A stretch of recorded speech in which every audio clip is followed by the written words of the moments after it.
Les brutes de l'école ont collé un panneau sur le dos de ma fille, loser sans papa. Elle s'est assise seule au déjeuner, jusqu'à ce qu'un homme en uniforme militaire entre dans la cafétéria et dise « Je suis son père et j'ai quelque chose à dire ». Je ne l'ai pas vu au début.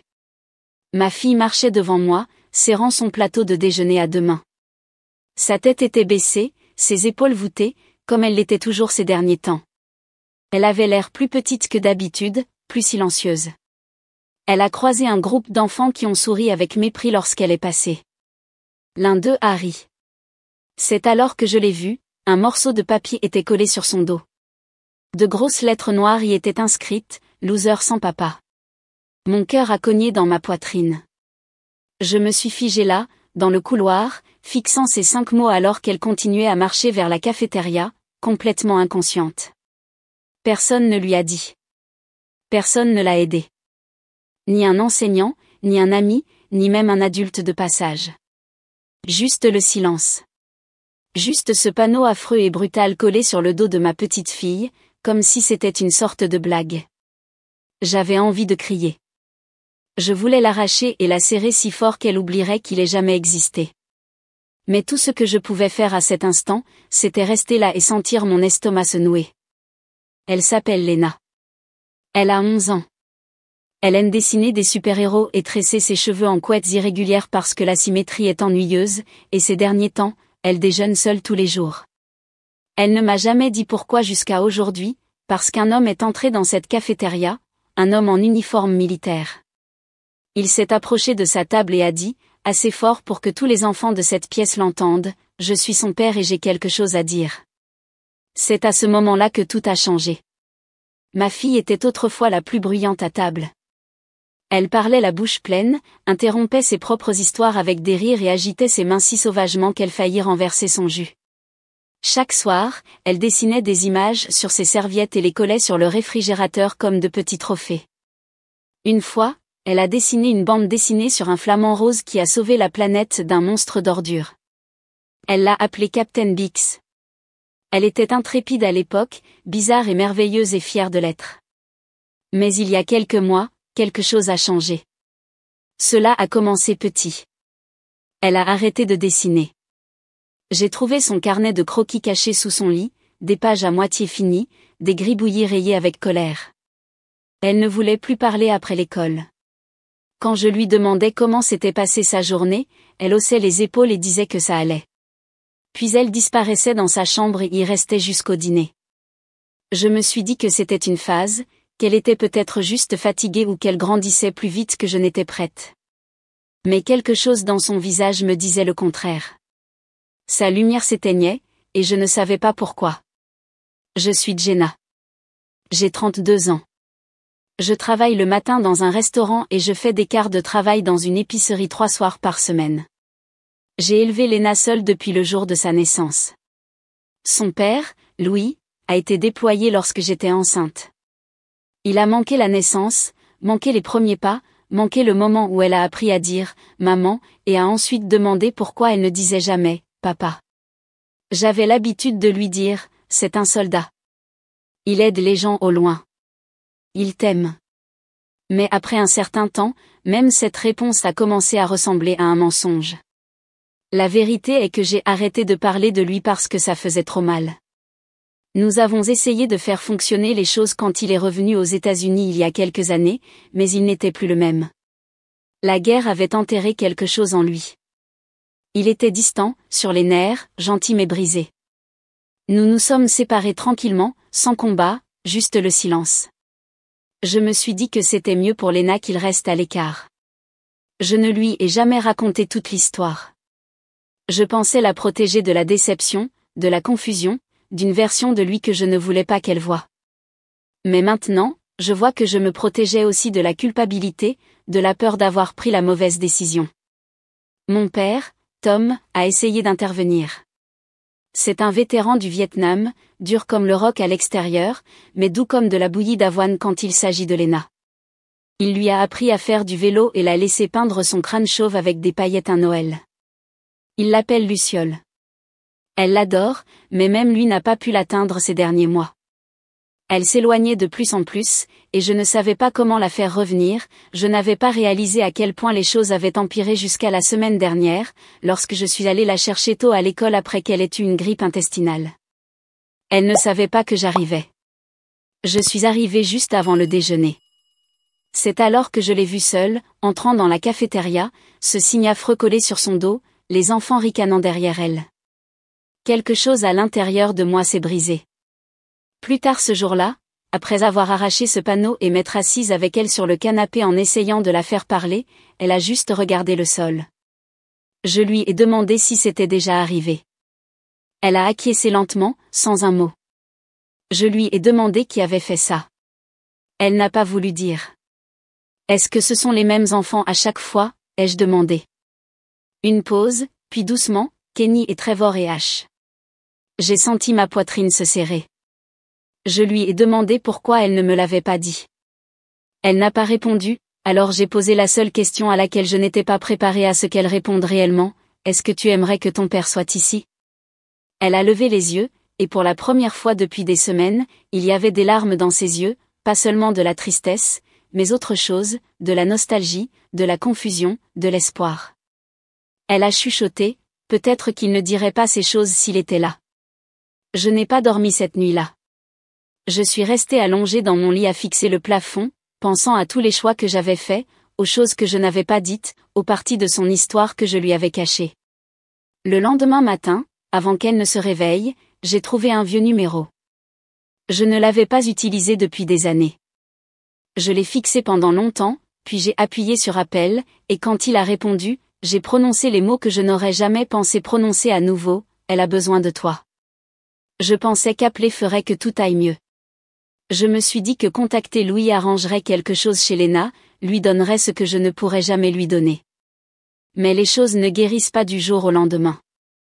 Parfois, elles empirent avant de s'améliorer.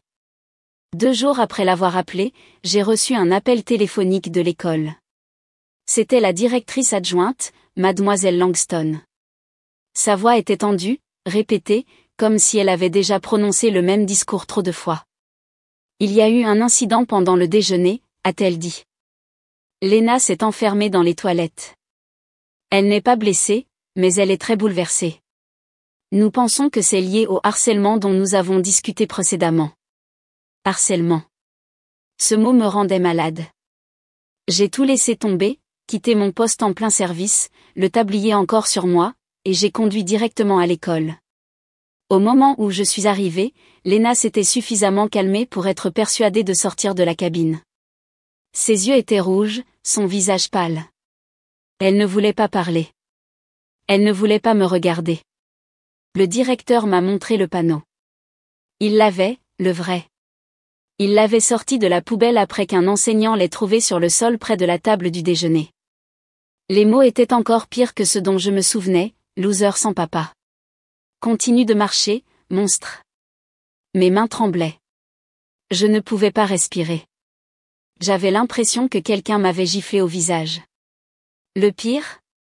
Ils m'ont dit que ce n'était pas le premier incident.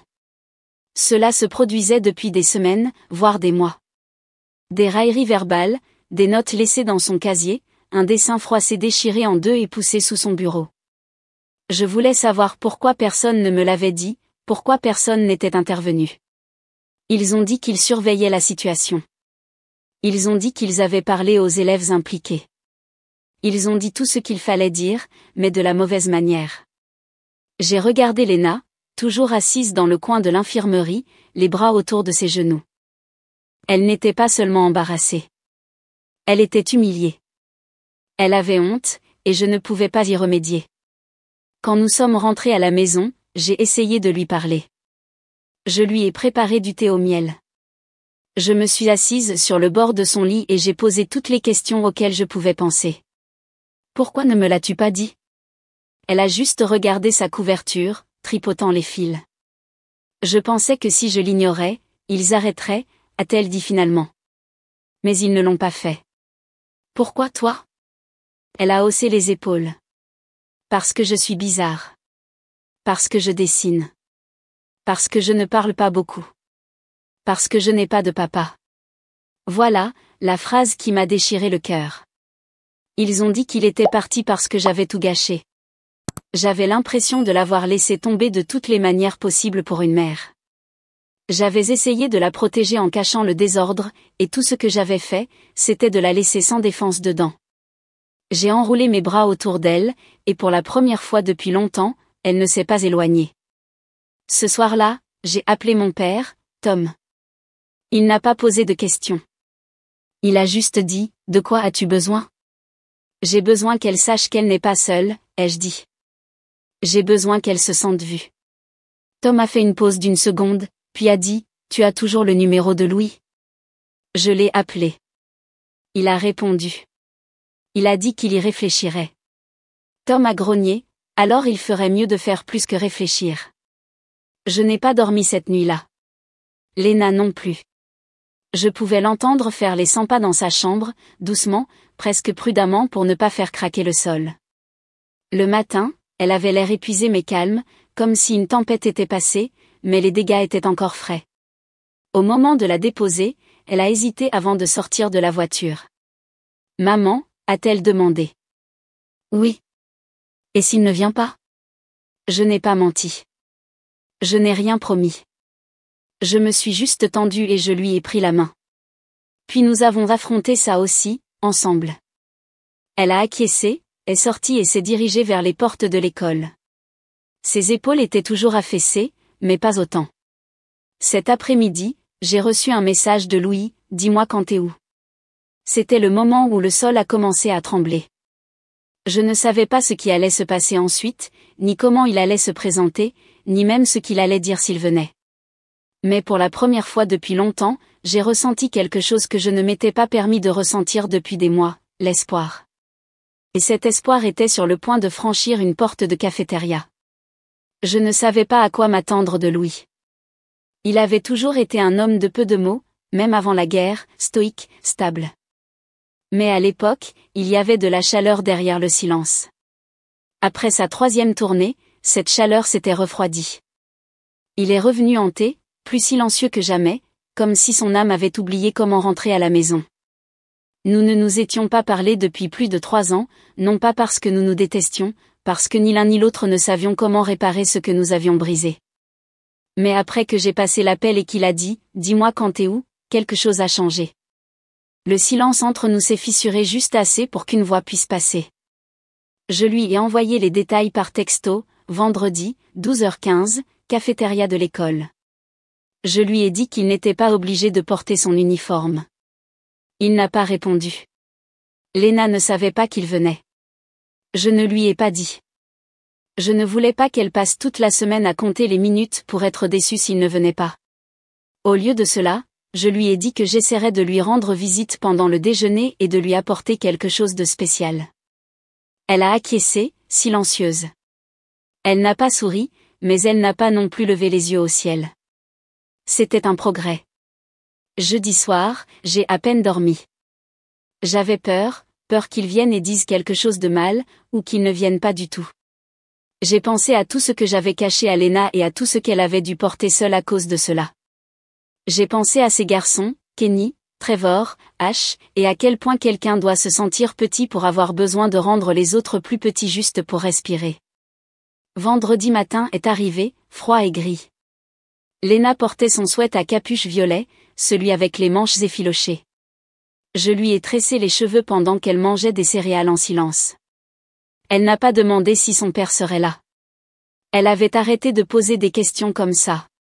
Avant de sortir de la voiture, elle s'est tournée vers moi et a dit « Merci d'avoir essayé, maman ». Puis elle a fermé la porte et est entrée.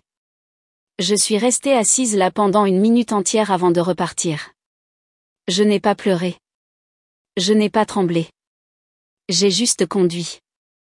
À midi, je me suis tenue devant l'école, serrant un sac à lunch en papier brun avec son nom écrit dessus en gros marqueur. Je suis entrée par l'entrée latérale que le personnel du bureau utilise.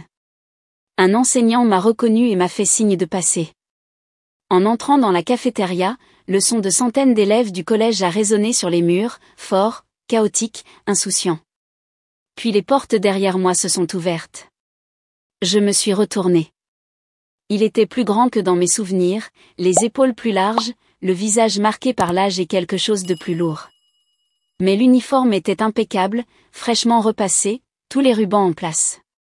Ses bottes ont frappé le carrelage comme une ponctuation. Ses yeux ont balayé la pièce. Il ne m'a pas regardé. Il n'avait pas besoin. Il était déjà en mouvement. Lena était assise seule à nouveau, à la même table que d'habitude, les jambes se balançant sous le banc, son sandwich intact devant elle. Ses cheveux étaient toujours soigneusement tressés. Elle gribouillait quelque chose dans le coin d'une serviette. Louis s'est dirigé droit vers elle. La cafétéria a commencé à se calmer, pas instantanément, mais graduellement. Un par un, les voix ont baissé comme si quelque chose se passait que personne ne voulait manquer. Il s'est arrêté à sa table. Elle a levé les yeux. Pendant un moment, elle s'est contentée de le regarder. La reconnaissance a pris quelques secondes.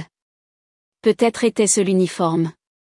Peut-être était-ce l'incrédulité. Puis ses yeux se sont écarquillés. Sa main a couvert sa bouche. Elle m'a regardée, confuse. Il ne s'est pas agenouillé. Il n'a pas pleuré.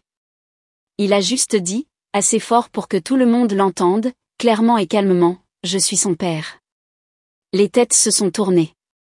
Des chuchotements ont commencé. Louis n'a pas bronché. Il a posé sa main doucement sur son épaule. Et j'ai quelque chose à dire. Lena avait l'air figée. Je pouvais à peine respirer. J'ai entendu ce que certains d'entre vous ont dit, a-t-il dit, se tournant légèrement, ne pointant personne du doigt, mais s'assurant que sa voix porte, qu'elle est une loser, qu'elle n'a pas de père, qu'elle ne vaut pas la peine de s'asseoir avec elle. Le silence était total maintenant. Eh bien, je suis là, et je suis son père, et je peux vous dire ceci, ma fille n'est pas une loser. Elle est plus forte que n'importe quel tyran dans cette pièce. Elle a été courageuse d'une manière que personne d'entre vous ne comprend même, et si vous avez un problème avec elle, vous avez un problème avec moi. On aurait pu entendre une mouche voler. Les yeux de Lena se sont remplis de larmes, mais cette fois, elles ne provenaient pas de la honte. Louis a tendu la main dans le sac que j'avais apporté et lui a tendu le déjeuner que j'avais préparé. Puis il s'est assis en face d'elle, comme si c'était la chose la plus normale au monde. Le sort s'est rompu lentement. Quelques enfants ont recommencé à manger. Un enseignant s'est levé dans le coin. Mais quelque chose dans cette pièce avait changé. Louis s'était présenté, pas seulement en uniforme, pas seulement en mots. Il s'est présenté comme un père, et Lena a finalement vu à quoi ressemblait le fait d'être défendue. Lena n'a rien dit pendant les premières minutes. Elle s'est assise en face de son père, le fixant comme s'il pouvait disparaître si elle clignait trop fort des yeux. Louis a ouvert son sac à lunch et a sorti le sandwich au beurre de cacahuète, les tranches de pommes, la petite note que j'avais glissée à l'intérieur ce matin. Tu es magique, ne l'oublie pas, il l'a glissée vers elle comme si c'était la chose la plus normale au monde, comme si c'était juste un père qui déjeunait avec sa fille. Mais pour Lena, c'était tout sauf normal. C'est vraiment toi, a-t-elle demandé, la voix à peine audible. Louis a acquiescé. Oui, c'est moi. Il avait l'air plus âgé. Ses cheveux étaient plus courts, teintés de plus de gris que dans mes souvenirs. Ses mains tremblaient légèrement lorsqu'il a plié le dessus d'une boîte de jus et a poussé la paille pour elle. Pourquoi maintenant, a-t-elle demandé. Ce n'était pas une accusation. C'était une enfant qui posait une question pour laquelle elle n'avait pas les mots il y a 3 ans. Louis ne l'a pas esquivée. Il l'a regardée droit dans les yeux. Parce que j'aurais dû venir plus tôt. Je pensais que je n'étais pas assez bon pour être ton père. Je pensais qu'être loin te protégerait de ce que j'étais devenu, mais j'avais tort. Ne pas être ici t'a fait plus de mal que toute autre chose. J'avais peur. Lena a regardé sa boîte de jus, puis la table. Ses doigts ont tracé le bord de la serviette. Puis elle a dit, presque pour elle-même, ils ont dit que tu étais parti parce que j'étais trop bizarre. La mâchoire de Louis s'est serrée. Sa voix était stable, mais il y avait quelque chose dans ses yeux, quelque chose de brûlant. Ma chérie, tu n'es pas trop bizarre. Tu es merveilleuse. Tu es drôle et brillante et courageuse, et je ne suis pas partie à cause de toi. Je suis partie parce que je ne savais pas comment t'affronter. Mais je suis là maintenant, et je reste aussi longtemps que tu voudras de moi. Elle a cligné des yeux comme si les mots ne rentraient pas tout à fait dans son cerveau. Puis, soudain, elle s'est levée. Tout le monde regardait encore. La plupart des enfants faisaient semblant de ne pas le faire, mais on pouvait sentir leurs yeux, entendre le bourdonnement silencieux d'incrédulité chuchoter autour de la pièce. Elle a fait le tour de la table et s'est tenue devant lui. Il est resté assis, immobile comme s'il avait peur de l'effrayer. Léna l'a regardé pendant une longue seconde. Puis elle a enroulé ses bras autour de son cou.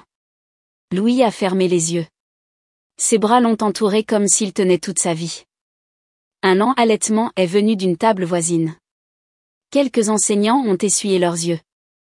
Même le surveillant de la cafétéria, un vieil homme nommé Monsieur Grady qui montrait rarement des émotions, s'est juste tenu là à acquiescer, comme s'il avait vu quelque chose de sacré. Et puis quelque chose d'autre s'est produit. L'un des enfants qui s'était moqué de Léna, Kenny, s'est levé. Son plateau a claqué sur la table. Il n'a rien dit, s'est juste écarté d'eux, le visage rouge, les yeux rivés au sol.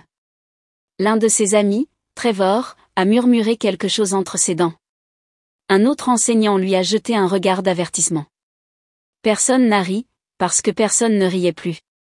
Ce moment a dépouillé tout le monde jusqu'à l'os. Il ne s'agissait pas seulement d'intimidateurs ou de honte ou de rumeurs.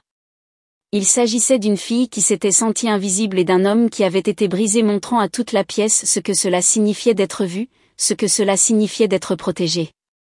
Louis s'est finalement levé, son bras toujours autour des épaules de Léna. Ils sont venus vers moi ensemble. Mon cœur battait si fort que je pouvais l'entendre dans mes oreilles. Louis a acquiescé une fois. Elle est courageuse, a-t-il dit. J'ai acquiescé en retour. Elle tient ça de nous deux. Nous sommes sortis de cette cafétéria ensemble, toutes les trois.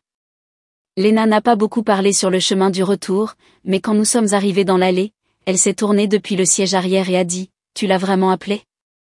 J'ai acquiescé. Elle s'est penchée en avant, a enroulé ses bras autour de moi et a chuchoté « Merci. » Ce soir-là, nous avons dîné avec mon père. Louis est resté.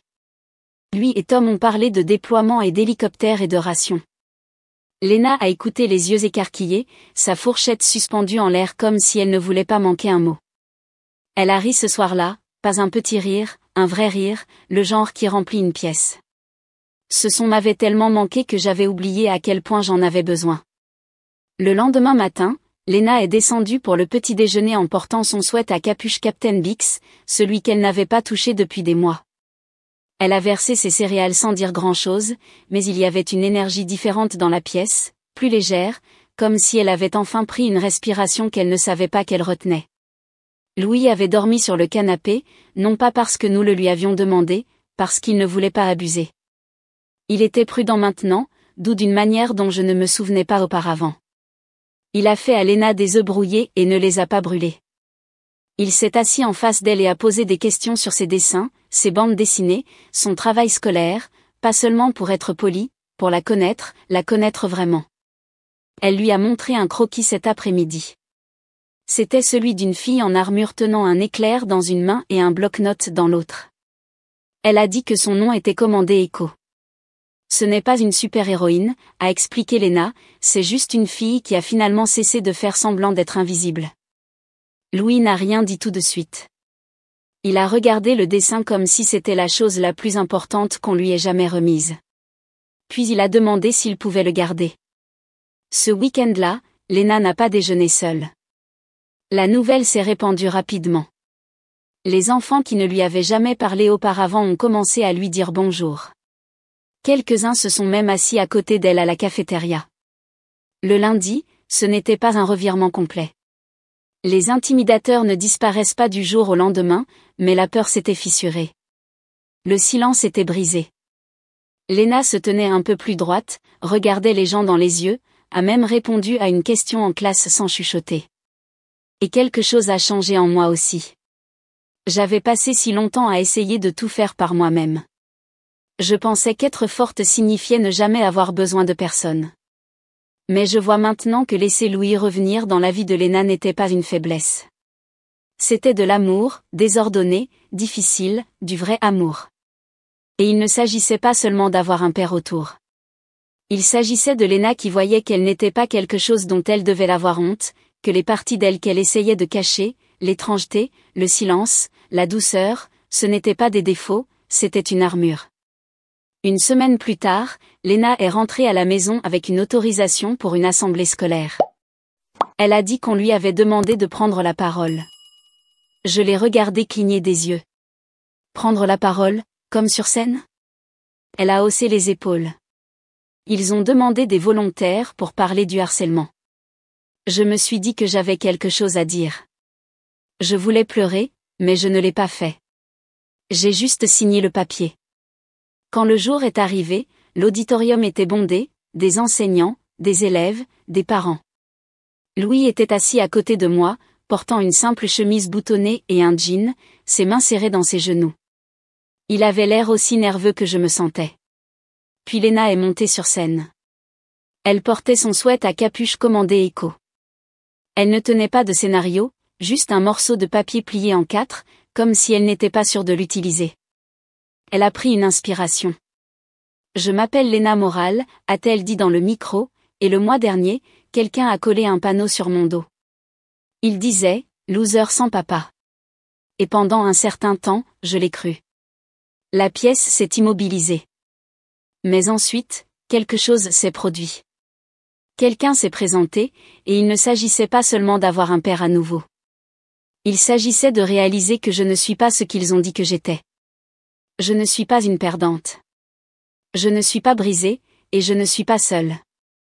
Elle a regardé droit vers Louis, puis vers moi. Et peut-être qu'il y a quelqu'un là-bas qui a l'impression de ne pas être à sa place, qui pense que son histoire n'est pas assez bonne ou assez normale ou assez forte.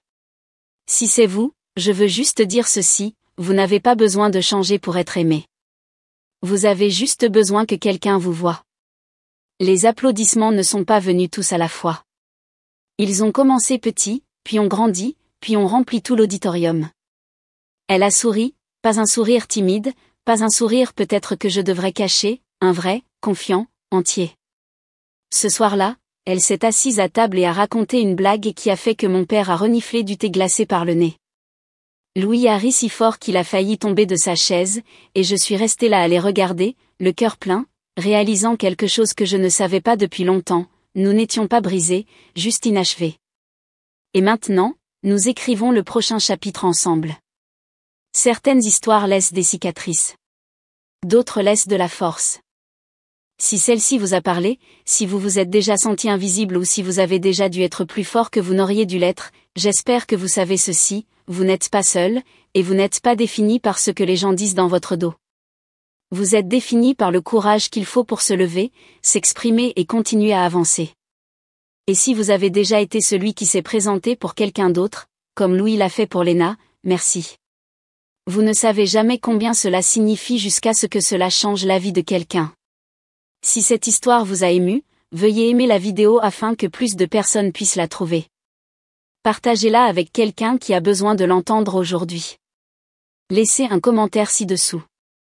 J'aimerais aussi entendre votre histoire, et si vous voulez d'autres histoires vraies et émouvantes qui comptent, abonnez-vous à la chaîne et activez les notifications afin de ne pas manquer ce qui va suivre. Merci d'avoir regardé, et n'oubliez pas, parfois se montrer est la chose la plus courageuse que nous puissions faire.